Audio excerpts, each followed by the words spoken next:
Hello दोस्तों, देखिए एक बहुत बड़ी सच्चाई सामने आ गई है। आपको पता होगा कोलकाता मर्डर केस में संजय राव को जिस तरीके से घसीटा जा रहा था, क्या असलियत में संजय राव ने अकेला ही इस घटना को अंजाम दिया या फिर ये एक सामूहिक बलात्कार है।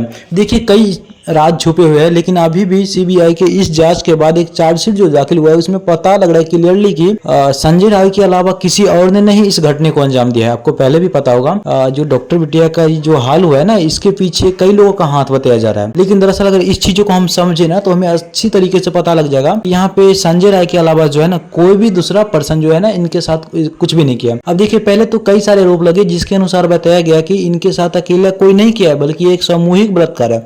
ऐसे में सीधा मामला ये बनता है कि क्या आखिर जो बाकी के लोग हैं उन लोग को क्यों नहीं फ्रंट पे लाया जा रहा।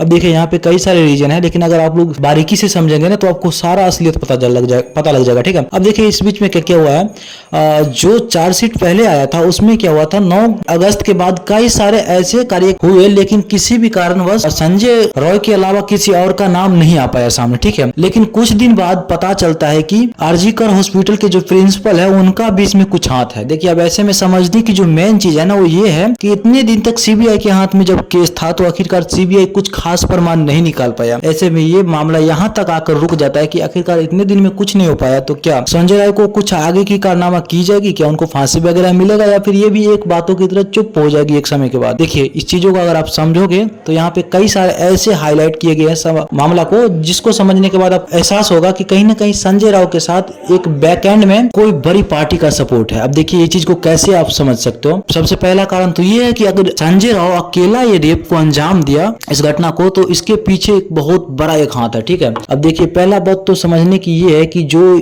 प्रिंसिपल थे वो प्रिंसिपल कुछ दिन बाद अपने कॉलेज से रिजाइन दे देते। ठीक, अब यहाँ पे इतना चीज ही शांत नहीं रहा, इसके बाद भी कई सारे आरोप लगे संजय राव के ऊपर, लेकिन संजय राव का अभी भी सच्चाई सामने नहीं आ पा रहा है। देखिए सीबीआई के हाथ में इतने दिन से केस गए हैं लेकिन सीबीआई इतने दिन में खोज करके क्या दिया है, सिर्फ यही कि लड़की के साथ जो भी रेप हुआ उसमें किसी और का हाथ नहीं बल्कि संजय राव ने अकेला किया। लेकिन सीबीआई उन्होंने जितने दिन से ले रखे हैं केस अपने हाथ में लेकिन फिर भी कुछ खास रिस्पॉन्स नहीं दे पा रहे।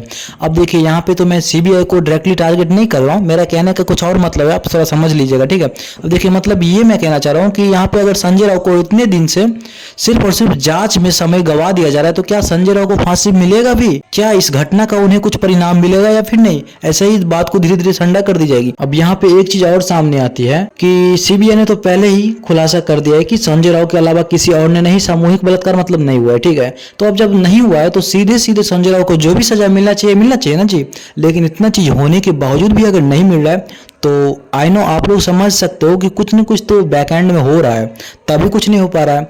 नहीं तो जो दरिंदा के वजह से इतने दिनों तक हॉस्पिटल वगैरह बंद रहा, इस नॉर्मल पर्सन को अभी तक क्यों नहीं सजा मिल पा रही है। अब देखिए आने वाले टाइम में जो भी होता है सीबीआई जो भी चाहते हैं वो तो आपको सबसे पहले रिपोर्ट में बता ही दूंगा, लेकिन अभी तक के रिपोर्ट के अनुसार हमें ऐसा लगता है कि कहीं ना कहीं संजय राव के जो केस है ना इस केस को धीरे धीरे शांत कर दी जाएगी, बल्कि उन्हें कुछ सजा नहीं मिलने वाला है हमारे अनुसार। बाकी आप लोग क्या चाहते हो, क्या संजय राव को सजा देना चाहिए या फिर इसके पीछे और भी कोई लोग हैं तो उनकी खुलासा करनी चाहिए, या फिर कोई पॉलिटिक्स पार्टी है जो कि इनके पीछे है जो इन्हें बैकएंड से सपोर्ट कर रहे हैं तो उनका खुलासा होना चाहिए। आप लोग क्या चाहते हो कमेंट में जरूर से बताइए। हाँ, वीडियो को लाइक कर लेना और चैनल को भी सब्सक्राइब कर लेना क्योंकि आने वाला जो भी होगा ना अपडेट आपको बता दी जाएगी, तो सब्सक्राइब कर लेना।